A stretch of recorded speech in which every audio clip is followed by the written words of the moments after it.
Lots going on in the world as usual, and we'll be talking about that here on the World Edition. And of course, later on, we're going to have Economics Monday with the Honorable David M. Walker, and we'll see what he's got to talk about as well. But right now, it's time to talk about the news and what's happening in the news space and all along those lines. And of course, I've got my good buddy Jim Eads with me, and of course, we'll see who else joins us. Usually, Rick Rosner comes in from California, as do other folks. I know Jim's over there in California as well. But of course, I'm representing North Carolina, and we'll see who else pops in. Maybe Sasha from Canada and other places as well. Iran is tying Hormuz reopening to U.S. concession on several issues and all along those lines. And apparently, a powerful earthquake has sparked evacuations in the country of Colombia.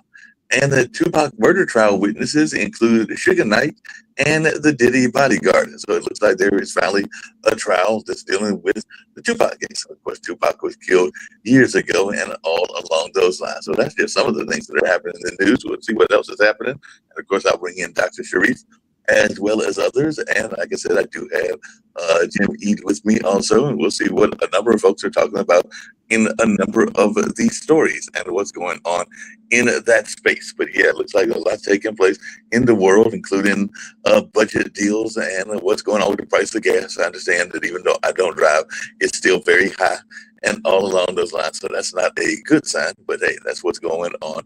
And Mullins is facing a MAGA backlash at Homeland Security, and of course, they just recently did get the one of the job folks to go through, and all along those lines, it was a tight race. But I do understand that they do have a new White House counsel, and apparently Trump's new White House counsel could soon face a subpoena fight. So definitely that's going on.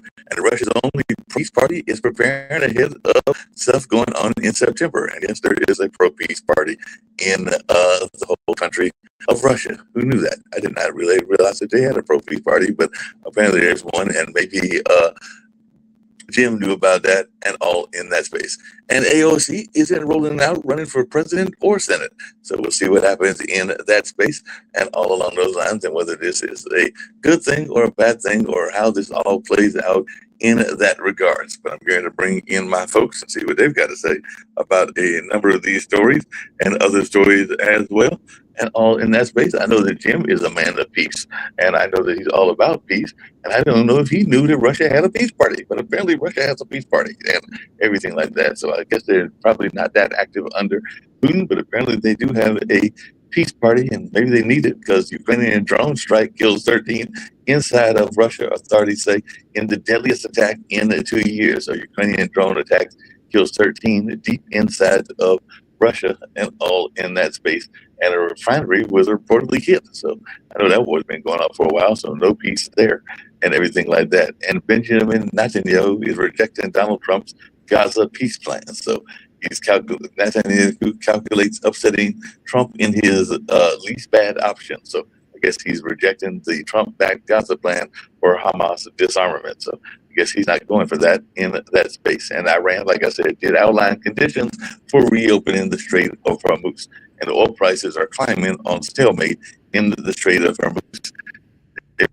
Demands. And apparently there's a typhoon named Dolphin that made landfall in eastern China. I hope that didn't impact Dr. Sharif because he's in Bangladesh. It isn't that far from China, but hopefully it didn't impact him or anything like that. But they said 1 million evacuated as Typhoon Dolphin pummeled East China. So it looks like they were having some very bad rain in that area. And of course, there was the record heat wave in Europe, where Eastern Europe breaks temperature record in a summer plagued by heat waves and wildfires. So it's definitely hot in some places, and there's you saying a wildfire forced evacuation of Summerland in British Columbia in Canada. So wildfires burning in British Columbia forced 20,000 to evacuate.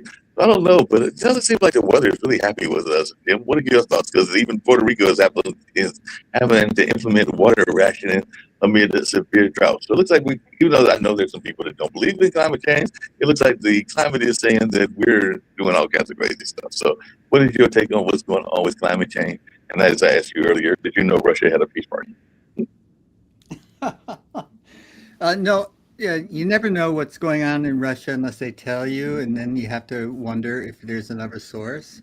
Right. Um, and usually, if a party in Russia becomes politically effective, it's shut down. At least under Putin, that's been true. And under past leaders, that's been true. Um, so I do know that the Russian people are suffering, and I do know that the Russian people want peace, and that's true of the Ukrainian people as well. Yeah. Uh, so what we have is a stalemate. Putin thought that going in and taking over Kiev would have been a cakewalk, and it'd be a matter of weeks, if months, maybe if not weeks. And it turned out to be not true. And so now he doesn't know how to get out of it. And a funny thing, Trump was told by Bibi Netanyahu that it would be a cakewalk in Iran as well. And he thought there would be a regime change, and so he declared a war of choice. Of course, only Congress can declare war, so it's a strategic military operation or whatever the other language is to describe the war. And it didn't happen, and he doesn't know how to get out of his situation either.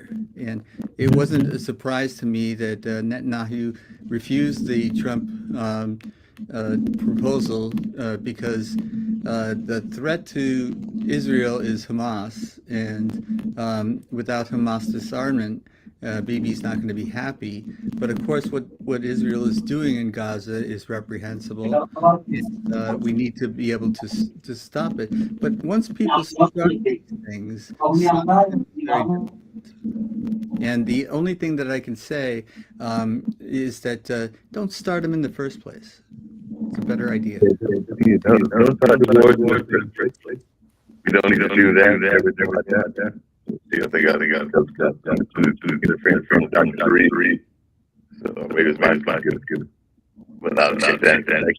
But it's also saying Taiwan is we kind of took the internet. So Taiwan is probably the mobile internet the first time when their annual war game. They're trying to, so they might kill and everything like that. So let me go in and out. But yes. Yeah, I'm having a little trouble hearing you, Mark, too. So, yeah, okay. And give peace a chance. Good morning, Dr. Sharif. How are you? Nice to meet you, James. Thank you for joining. I think I met with you after a long time. Yes. So how is everything? Oh, I cannot complain, and I find that no one listens when I do complain. So Okay. it's Yeah, better yeah. not to complain. But it's not morning where you are, is it? What time is it Yes, where you? it's evening in Bangladesh. Uh-huh. But one of the interesting aspects you are discussing about climate change, when you discuss about climate change, if you see this South Asian region, our major climate affected area, actually Himalaya. So this Himalaya, we have glacier melting. So Yes, in that regions, actually, glacier melting is happening. And right. from there, it create effect in the Ganga, like in India, inside India. Then when it comes to Bangladesh, we call it Podda. So this Podda region heavily affected by the climate change. And many of the places, many of the land is going under the water because of this climate change related effect. On the other hand, there are um, like we have heavy rain, we have flood, we Right. have even heat wave and many more things happening. And after that, from this Podda, you can go for this Bay of Bengal. this Bay of Bengal's definitely very interesting and strategic place for all of the global power, even this USA and this China and Japan. Everyone has strategic relationship with this area. So this is a place. What I'm discussing about this Himalaya, Ganga, Patna, and Bay of Bengal, it has around 1/10 of the global population, like 600 million people. Wow. So from our World Talent Economic Forum, we are introducing green technology and urban planning in this region. Even tomorrow, I have my presentations. We call it ECNIC with the government agencies. So how they go for this PODDA restructuring, PODDA restorations, how we can connect with Himalaya, how we can make a meaningful relationship with our uh, ecosystem, like natural ecosystem. Also, mangrove is a very interesting place for Bangladesh. So it's in Khulna. So mangrove is a very, very demanding thing for solving climate-related challenges. So Right. this is not alone like in South Asian people or alone Bangladesh. I think that global North and global South can work together for solving these climate-related things, and we should invest more in the climate-related thing. And especially, we should invite more green technology like solar energy and so on. After this war, we are observing country like Bangladesh has energy-related challenges. So this may be a complex situations, but we can work together. We can go for open dialogue. We can go for capacity building. We can go for conference. We can go for policy development. We can go for global partnerships and solve this complex problem. So we need to work together. Thank you. Thank you, Dr. Sharif. That was a wonderful, optimistic point of view. And I was in Norway last year, and I got up and close with some melting glaciers, and they're retreating there as well. So as you say, it's a global problem, but we have in the United States, anyways, a lot of still climate deniers, and maybe they confuse weather with climate. And, so periodic bouts of weather, whatever it is one thing, but the overall climate is another. And we're experiencing heat waves as Europe is, and but people are still denying that this change is going on. So before we can actually engage with other people, we need to recognize that this is indeed a reality. This is what we're facing now, and action is really urgently needed. But we have now a president who is favoring the old fossil fuel type of and denying trying to shut down wind power and these types of alternative energy techniques. So it's an uphill battle here in the United States. And what we do need, we have a world economy, but we a global economy, but we need a global community to work on that problem, as difficult as it is, because we don't know when we reach the tipping point in the thing like climate change, when the climate changes so much and the heat is such a difficult problem all over the world. What can we do about it? Already people are migrating from lands that used to be habitable but are now inhabitable to other places, and there's a backlash about that, and fear of people coming into other countries from places that they're fleeing. And we have to show some humanity and compassion to them, but we're not in the United States as a general rule. So we need to change the mindset of people first before we can work with each other across the globe. However, Trump, our dumbest president, there's some echo going on. But anyway, he Oops, you're muted, Rick. climate change against his own policy. This is day 100 of gas being over $4 a gallon, the beginning of week 15 under Trump, which means that people can't afford to use as much gas, so that will help a little bit. Also, inflation high under Trump, again, because he started this war and because of tariffs, and people can't afford to have kids, which will have knock-on effects in the ensuing decades, the fewer kids we have, the fewer people there are to burn fossil fuels. And we're supposed to reach peak humanity now in the 2050s with 9.5 billion, which is better than peak humanity in the year 2100 with 11 billion. So those are teeny little helps. No doubt, it does look like we're getting some feedback every once in a while and everything like that. So everybody will go on mute when they're not talking until I figure this out and everything like that. But definitely, just really quickly, I was just wondering, but I did see, Rick, that it looks like the Powerball jackpot is going to be at 905 million since nobody won the $156 million jackpot. So I'm just wondering if any of you gentlemen, because I did see some folks when I stopped at a convenience store yesterday, that were buying their tickets, I guess trying to get their winning tickets. And I was wondering if any of y'all bothered to play this game, or is this fool's gold that nobody really is going to win? My wife will usually pick up a couple tickets when it gets up close to 1 billion, as if that makes a difference. But and we never get more than like one number out of 6. I don't think we've ever gotten a payoff on a Powerball. The way you do it is you need to be in an office with dozens of other people. And then you buy a couple hundred tickets all together, and maybe you get a little money back. So. What about you? You ever played the Powerball? I'm not a Powerball player, but I did play in football pools in the office. But which was, I had better odds. You got better odds than football. I bet you guys were going for my fantasy football team, because I know I just got my promotion at that time. We'll have an hour later, and what's that go?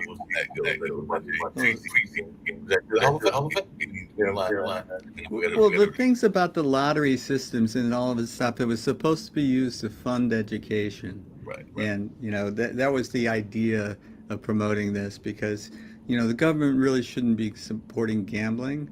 And, this is, unfortunately, the misuse of the funds, or the funds used for other purposes, is part of the issue, and a general breakdown in trust. And so what we need to do is inspire people to go out and vote, because the way the country is headed right now, we're losing allies when we need to be building them, and we're trying to isolate ourselves from the rest of the world, and it's never worked in the past. It's not going to work in the future, and this is something that the only thing that citizens of the United States have, the power to vote, and to exercise your vote is the primary purpose of your citizenship, to elect the government that we deserve.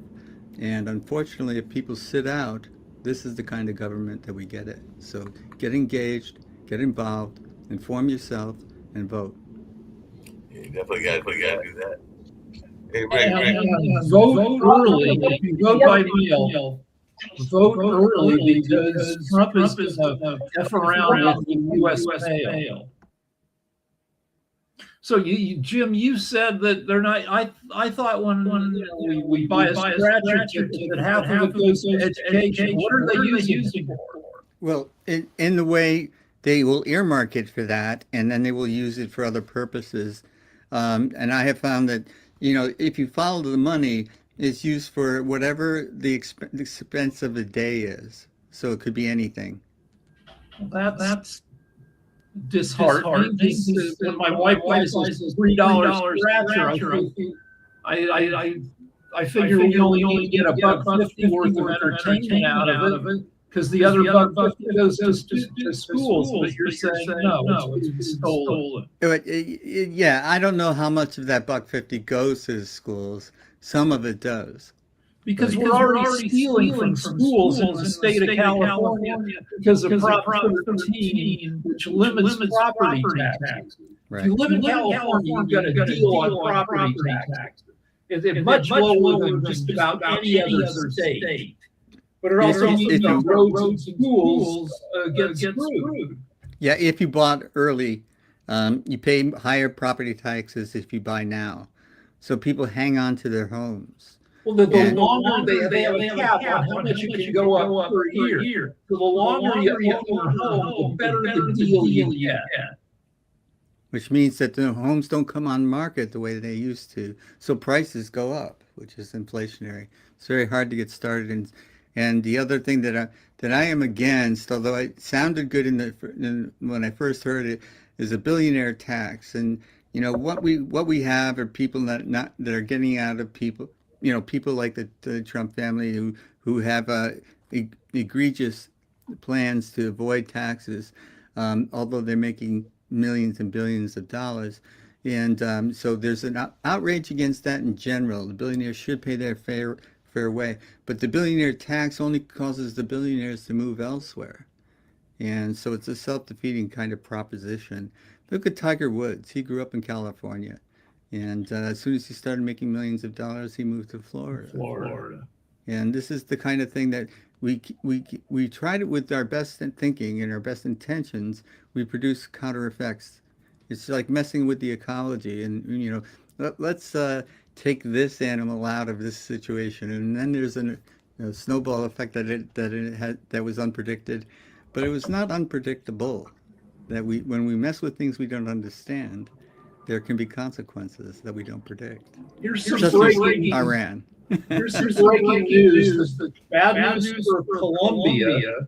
They just got hit with a 7.4 earthquake. And it's bad news for California because we lie on the same ring of fire. It's been very shaky lately. So we have to hope that any major earthquakes hitting California wait until after Trump is done being president, because he will say some bullshit like we don't break our forests. He'll come up with excuses not to give us FEMA funds to help recover.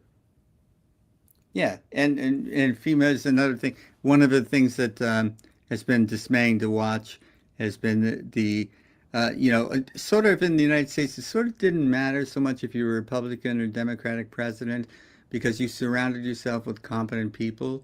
And one of the things that has distinguished this latest administration is he surrounded himself with incompetent people. The only criteria for having them is loyalty to him.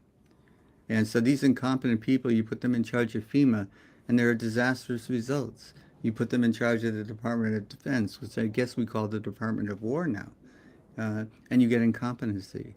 And if the generals, the admirals disagree with you, they get replaced by people who go along with whatever Trump wants. So we're following the whims of a person who's not necessarily compos mentis, or at least not all the time. There's a major candidate who says that Trump shits his pants in the Oval Office. Abdul El Sayed, who just won his primary, said Trump they asked him about something, and he basically said, at least I shit myself in the Oval Office.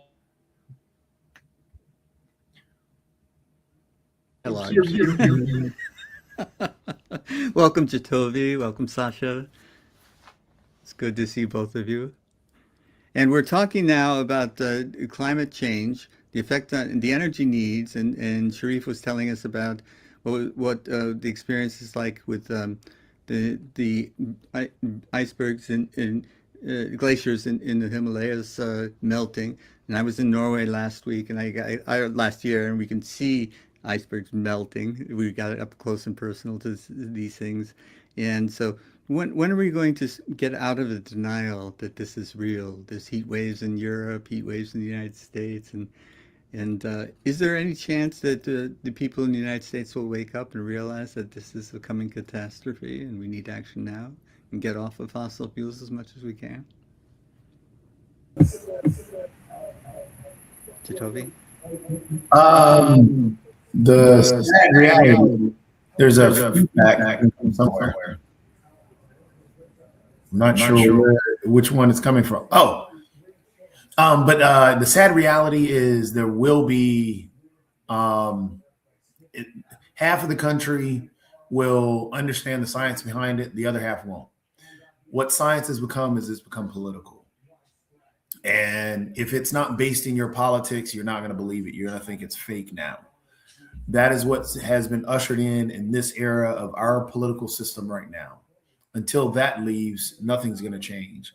And what makes it hard for it to change is the fact that there's so much money in politics, and that money in politics is what's paying for this whole dismantling of what science is. I mean, RFK is dismantling everything about our healthcare system because it's based on his ideology, his conspiracy theories, and everything else. And so our healthcare system is going to be destroyed, especially with vaccines. He's the world's leading anti-vaxxer, and this is why we have the measles outbreak. We have Ebola coming back. We have all these diseases that are happening, but he doesn't care because he thinks that if you stand out in the sun, you'll be just fine. Or if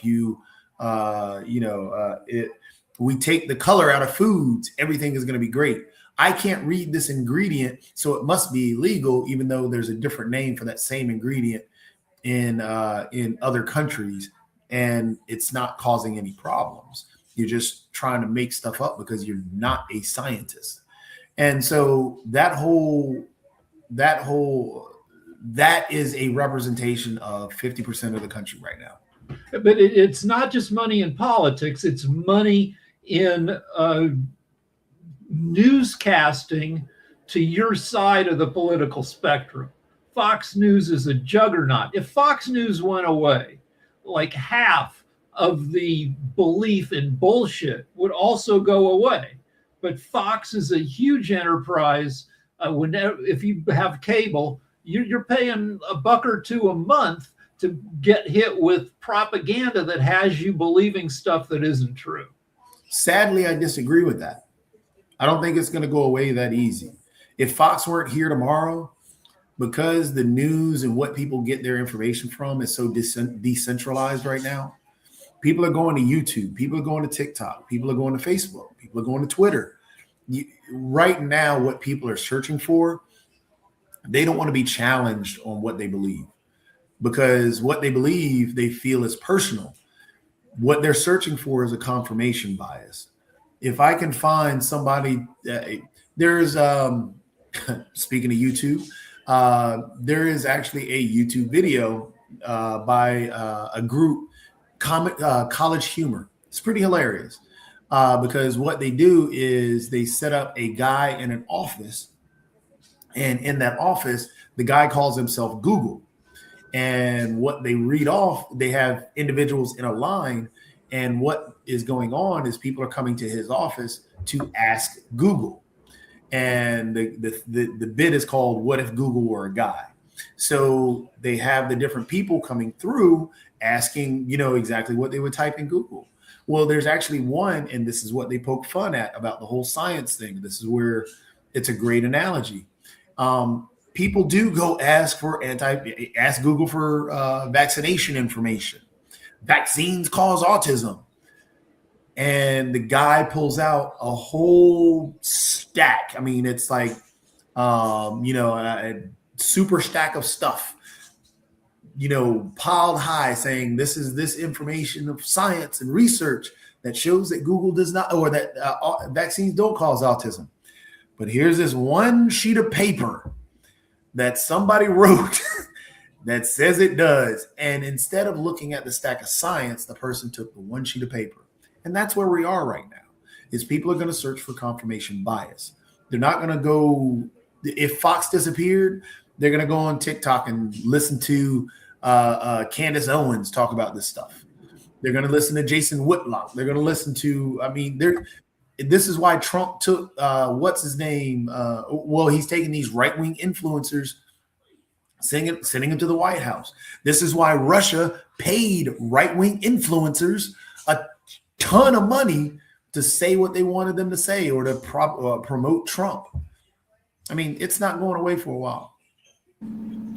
Speaking of not going away and all along those lines, Jacoby, what's your thoughts around this new book? Because it's actually involving somebody that is nationally known, maybe even internationally known, but he's now got an author to his title because apparently Tom Tillis has written a book where he is not being exactly friendly to Trump, even though at one point he was a Trump ally. So apparently recently he announced on MS Now he wrote a book, How to Lose Friends and Antagonize Presidents.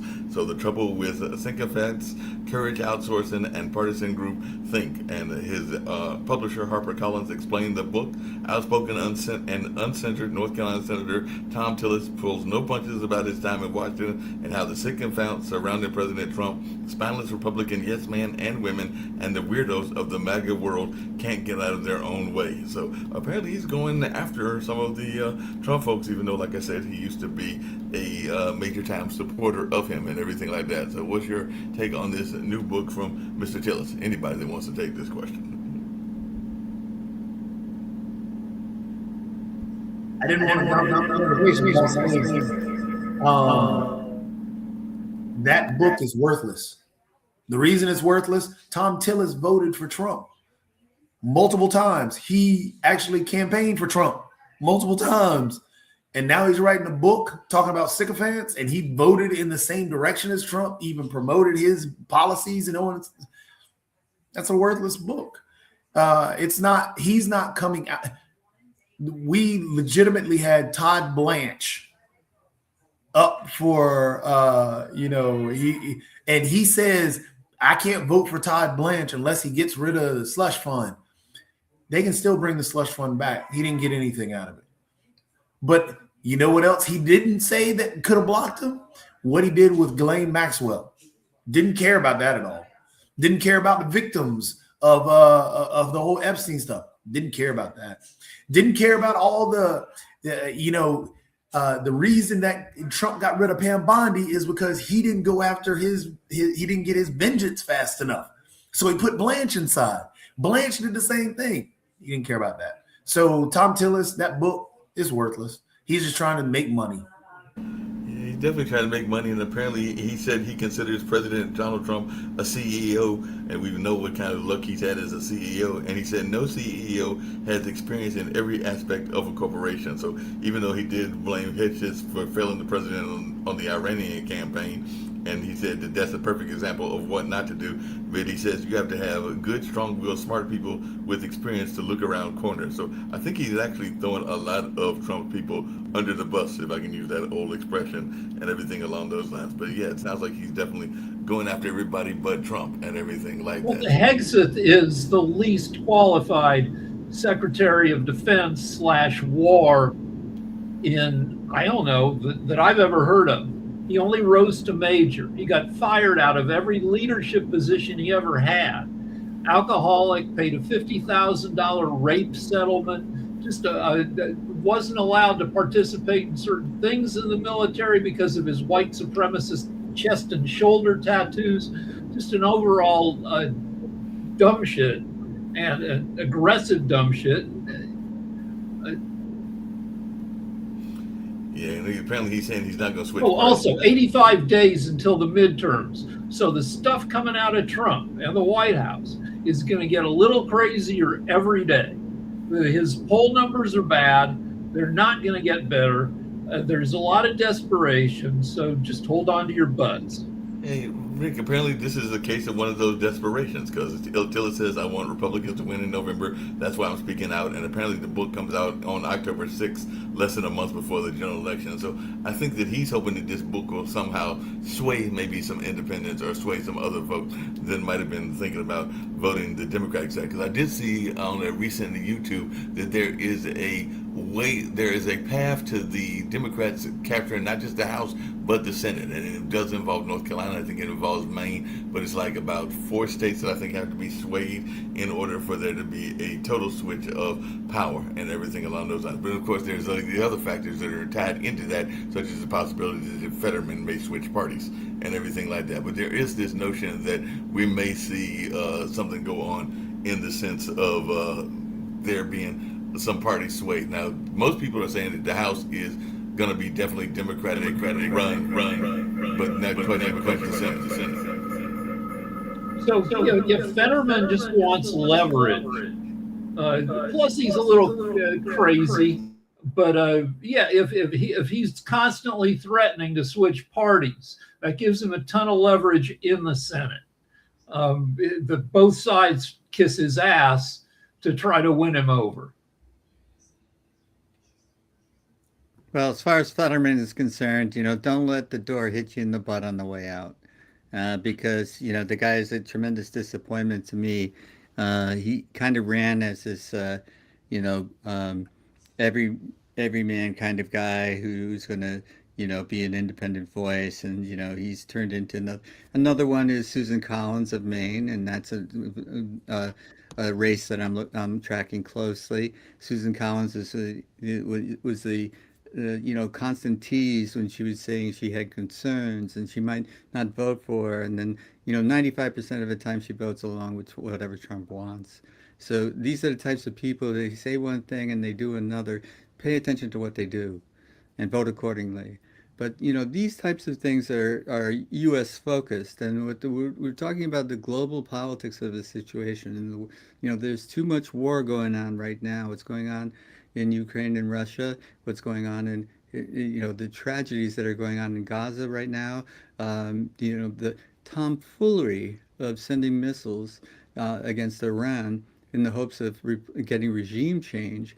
And you took out a very extreme but conservative, cautious ruler, and you put in place an extreme, uncautious ruler in place. And so you got a regime change of a kind, but not what he was wanting.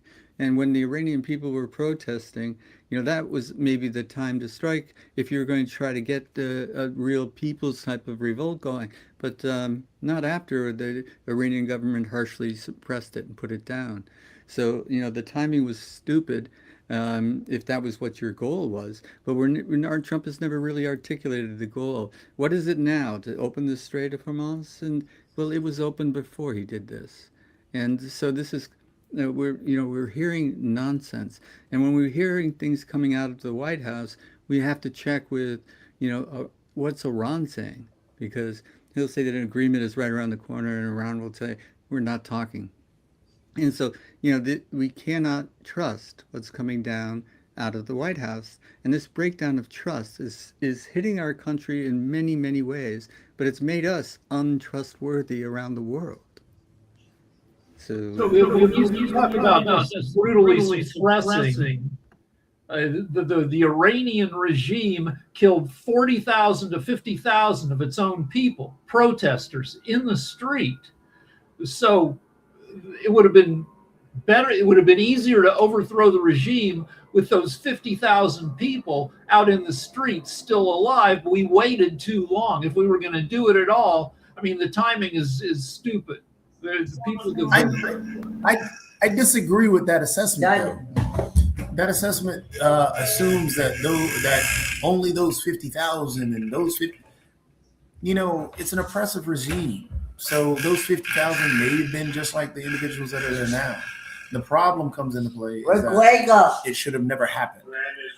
There should never have been. We've been able to stay out of war the whole time. I mean, for years, and keep their nuclear,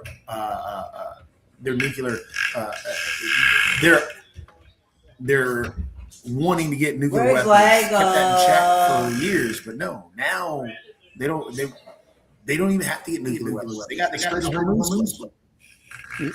Sasha, I saw your hand up.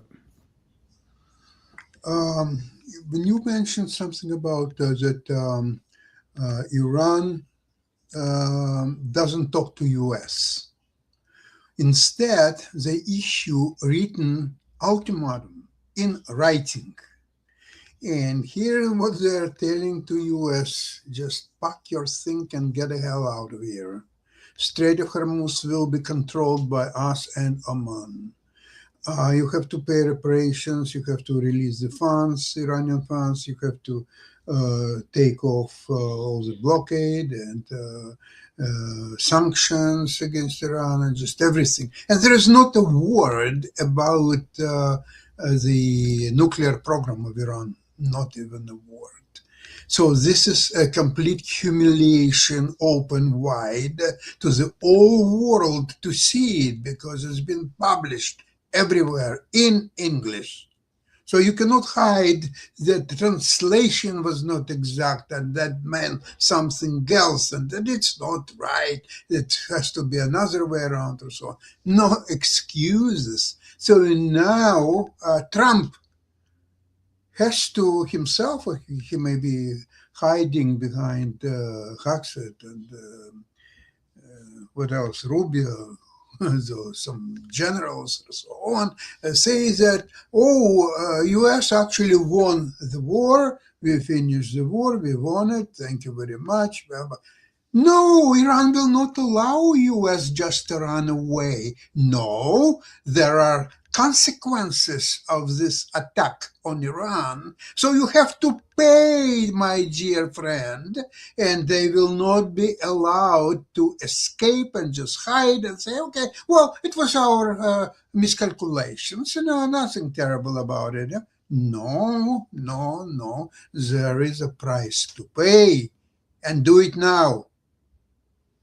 Yes, and it's funny that we're paying more attention to what Iran says than what the White House says to find But out. White House says nothing. Okay, it was published by, I'll tell you exactly, 5 o'clock Eastern time, Saturday. Okay, so now it's almost 2 days later. There is nothing coming from the White House. What can they say? What can they say? And this is a guy, again, he kidnapped one national leader and he assassinated another. And there's no consequences. And this is what Trump learned from his first administration. There's no consequences. So he can do anything he wants. And he admires people like Putin, like Kim of North Korea, the outgoing ex-president of Hungary, who are despots and autocrats. And that's what he thinks the presidency is now. And there's no one with a spine in Congress to tell him otherwise, unless we put people in Congress that will tell him otherwise. But there There's a rule in. just explain. There was a very interesting program actually on CNN Sunday morning about that. Let's assume that Democrats win the House and possibly Senate as well. What kind of party is going to be? It's going to be Democratic Socialistic Party or Democratic United Party or Democratic Traditional Party of some kind. What is going exactly to be? Anybody has answer? I got the answer for you. It's still going to be the Democrat Party.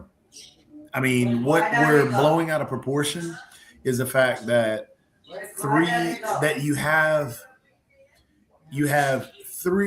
four Democrat socialists or claim to be Democrat socialists who won primaries. 4 out of hundreds.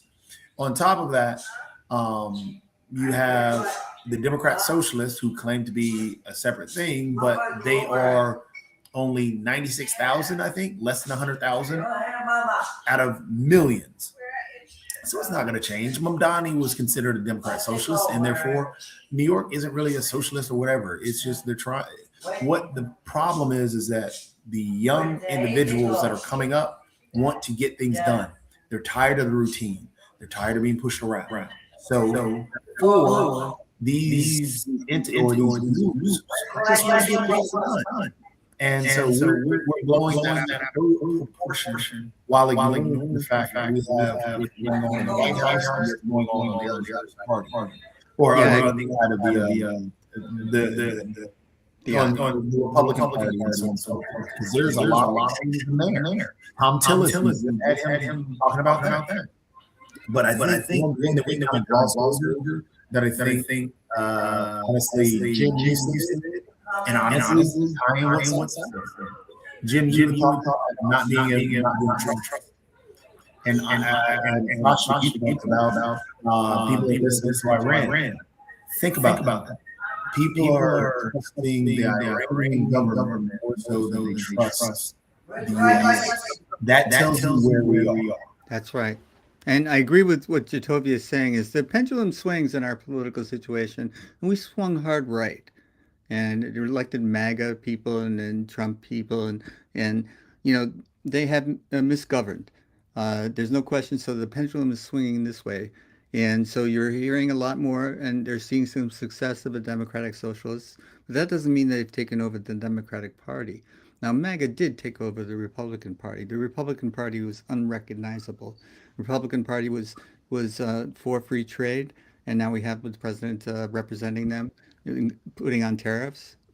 There's and they were anti-Russian, and now this guy loves Putin. He respects Putin. He thinks Putin is powerful. He admires him, looks up to him. And come on, man, we have to get the pendulum back. But it's not going all the way hard left that it did going this way, the hard right. We're going to be a little left of center, perhaps, in the next election, but not wildly so.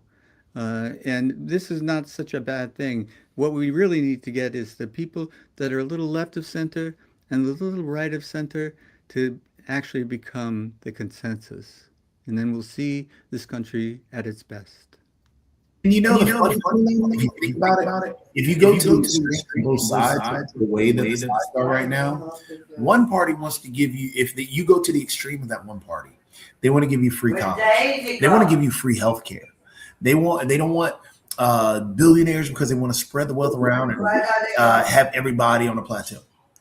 If you go to the extreme of the other party, they want to whiten the U.S., so they want to kick out anybody with melanin in their skin. They also want to put those who are here or who can't move, they want to put them in chains and in jail. So you have one extreme that goes that way and one extreme. And which extreme are you really scared of?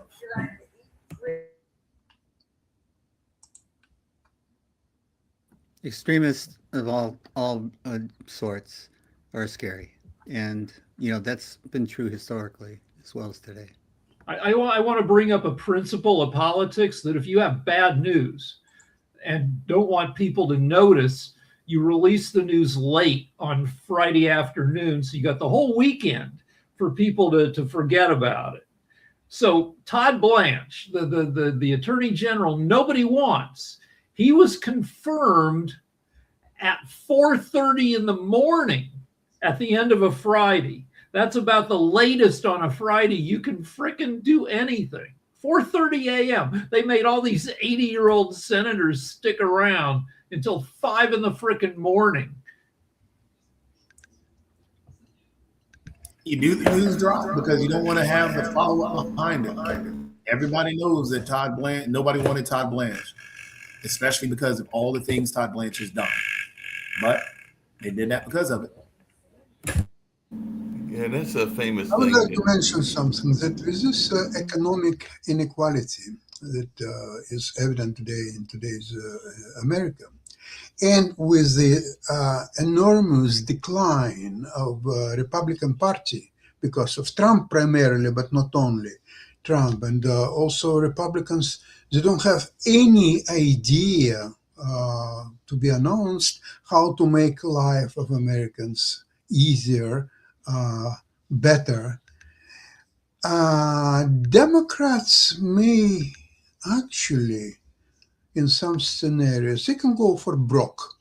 They can go for left, socialist, communist, or whatever it might be, agenda, and still win both the House and the Senate, because people are upset with Republicans so much that they will vote for Democrats anyway. And in fact, Democrats, even if they have that scenario in mind, they could for a while camouflage it and just hide it somewhat, win the elections, and only then produce their true agenda, and they will have all tools to implement it. But let's think about something. If that scenario will actually take place, is it indeed so horrible for American people? I don't think so, because all this terminology like socialist and communist, they're absolutely impractical for this scenario, because I know myself very well by living in Soviet Union what is exactly socialism and communism. Nothing like that. Any crazy, whether it's Mandami or whoever it is, they don't even dream of such scenario. So the only thing what could happen, in my opinion, is that taxes on super rich will be raised. And it's about time, because you have many times situation where CEO or president of the company making 150 times that was medium salary in the company. In Sweden, it's 7 times, 9 times, if you wish. Some countries, 20 times, but nowhere in the world 150 times. It's unbearable. So basically, money. Okay, so there is a product is being created, and everybody contributed to development and creation of that product. All of a sudden, here is a president or CEO. Oh, you all go away. Okay, you will get your 3,000 a month. Okay, but I will get paid $5 million a month because I have the right. My board of directors told me to take. Okay, you know what? Take it, but pay taxes. Because most of the CEO and the president, they're not even paying taxes. So all these greatest companies, Microsoft, worth trillions of dollars, and this one.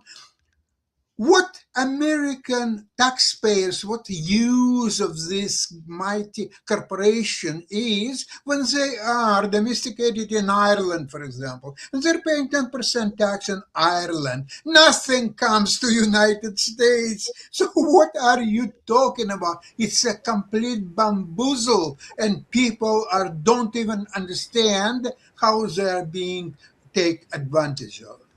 And the craziest part, this is why he's pushing so hard to get this immunity deal from the taxation and everything else, is because last year his wealth jumped billions of dollars, and he was selling products or part of boards and everything, selling products, so he would be taxed on that.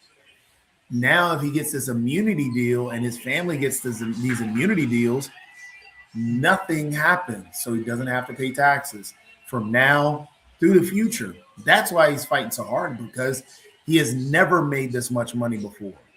Never. In his whole lifetime, he's never made this much money.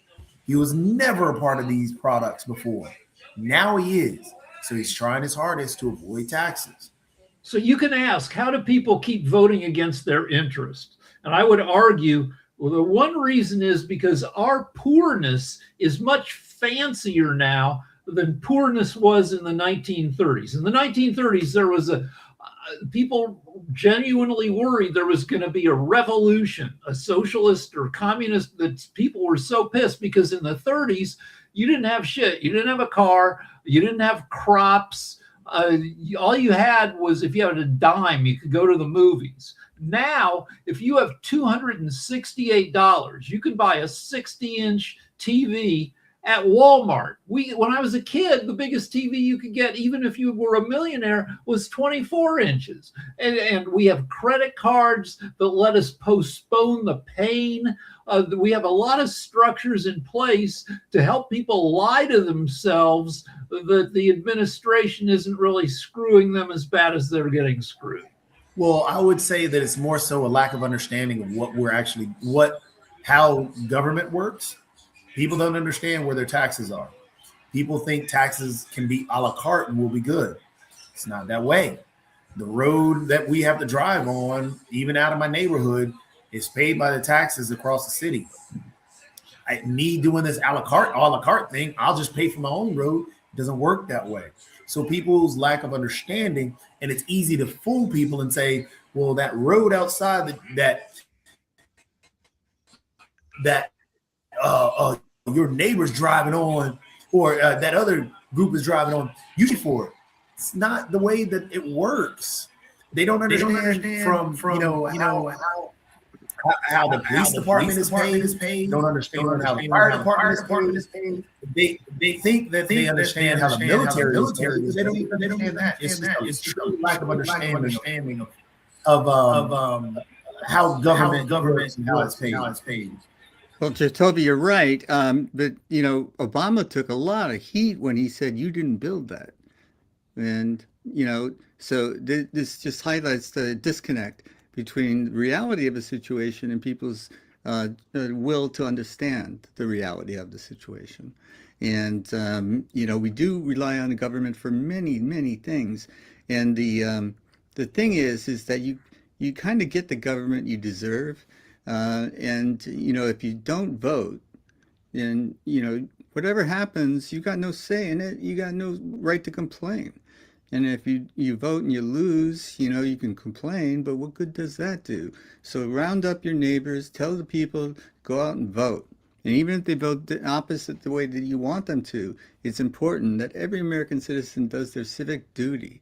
This is what the founders of this country relied upon, an informed citizenry, checking the government.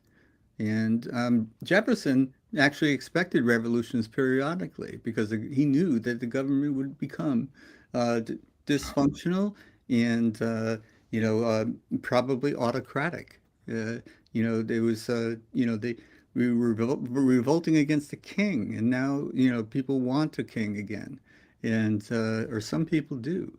And they think that, especially, I can remember one person during Trump's first run for presidency saying, "I didn't think I wanted a dictator, but as long as the dictator is Trump, I want it."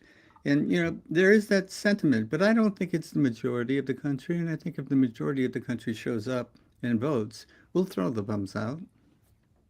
One problem is dumb shits have a microphone. When in my dad's time, if you lived in a town, everything was like face to face, and people knew who the dumb shits were. Now, like when I see a lot of tweets from MAGAs, and not everybody's an idiot. There are doctors and nurses who are MAGAs, but there are also a lot of people who had to be those kids who were really quiet in the back of the class all through high school because they didn't understand jack shit. And they're out there like messaging dozens of times a day. And, Jacoby was talking about how you can get rid of Fox News and it won't change much. It's because you've got battalions of doofuses flooding social media with garbage from people who don't understand anything. Precisely, Rick. And you also saw the change when Twitter became X. Elon Musk, the billionaire, exerted control, and he silenced journalists, and he made it super friendly for racists. Precisely. You can say the N-word now. All dozens of times a day. You can get reported, and then Twitter writes you back. X writes you back, says, yeah, they broke the rules. They don't enforce the rules. All you get is an email, but there's no enforcement on the people spreading hate and stupidity and lies.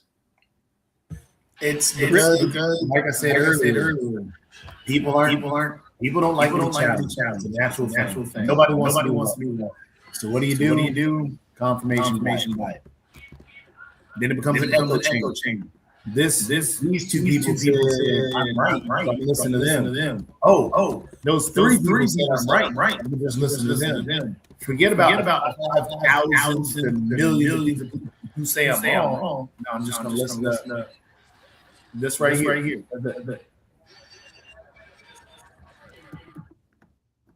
Yeah, that is one of the things, is that people do seek out the information sources that confirm their biases, as Jacoby pointed out earlier.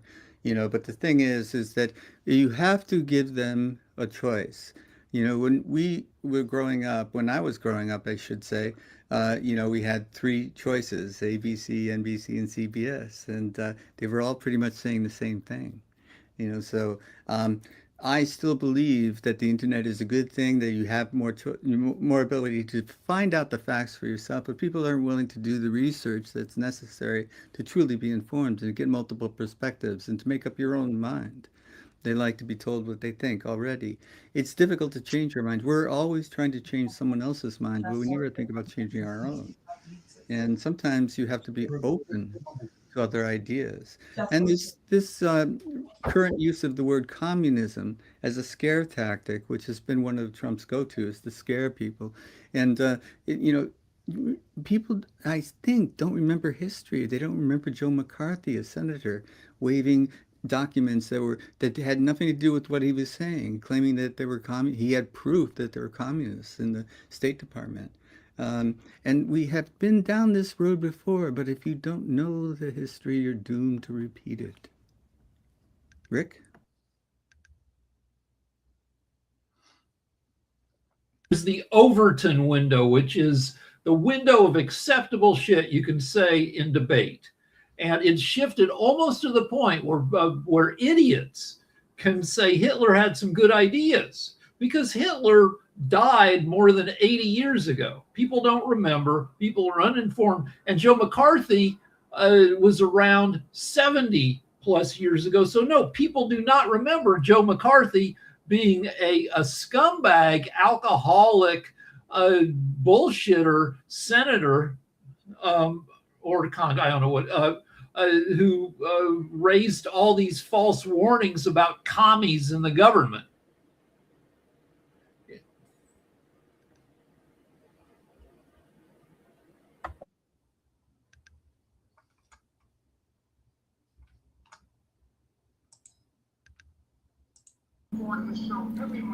Get ready to go into Economics Mondays, Rick, and everything like that. But just really quickly, I did have a quick question for you, Rick, which I heard that on London that there was a crackdown on like muscle vehicles, Ferraris and cars, because apparently there's a lot of anti-social driving that goes on in that space. And I know that you are very much involved in that space as well with your having family members there. But are there a lot of people that are doing anti-social driving? Okay, so I can comment because I live in LA and we have a lot of noise in the middle of the night from muscle cars. People will burn out in the middle of intersect. We have wide streets. I live close to Laurel Canyon Boulevard, which is, I don't know, it's more than 100 feet wide in a lot of places. And then Ventura Boulevard, same thing. At 2 in the morning, 3 in the morning, fairly deserted. So maniacs go do, drifting and all sorts of, stuff that you use a muscle car for. London as a city is more than 2,000 years old. It's got teeny little frickin' streets that you couldn't even drive a normal size American car down. It takes a special kind of asshole to try to do the same shit in London that you do in LA. London's not set up for big ass cars. I'm sure they find the big intersections and then they, take them over in the middle of the night, but it's stupider there. It's stupid here, but double stupid there.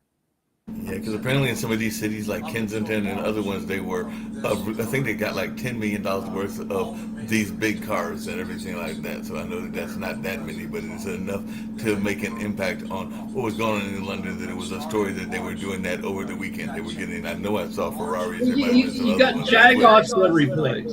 Yeah. Cool. Well, on that note, we're going to get out of here. Economics is going on right now, and I'll catch y'all hopefully over there. Right.